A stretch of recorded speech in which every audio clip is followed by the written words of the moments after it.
আসসালামু আলাইকুম। এই এই টিউটোরিয়ালটি হচ্ছে অ্যাপ আনইনস্টল এবং লগ আউট এবং ক্লিয়ার ডাটা নিয়ে।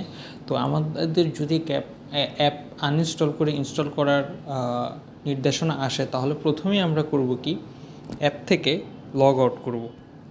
এভাবে লগ আউট করে ফেললে আমি লগ আউট করার পর আমি প্রথমেই যাব অ্যাপের যে আইকনটি আছে, এটা কিছুক্ষণ চাপ দিয়ে ধরলে এই ইনফোতে ক্লিক করব। ইনফরমেশনে গিয়ে আমি স্টোরেজে যাব। স্টোরেজে গিয়ে অবশ্যই ক্লিয়ার ডাটা করে নেব। ক্লিয়ার ডাটা করলাম। ক্লিয়ার ডাটা করার পর আমি এরপর অ্যাপ আনইনস্টল করব। অ্যাপ আনইনস্টল করে আমি ফোনটিকে রিস্টার্ট দিব। ফোন রিস্টার্ট দেওয়ার পর আমি আবার নতুন অ্যাপ ইনস্টল করব। তাহলে আমাদের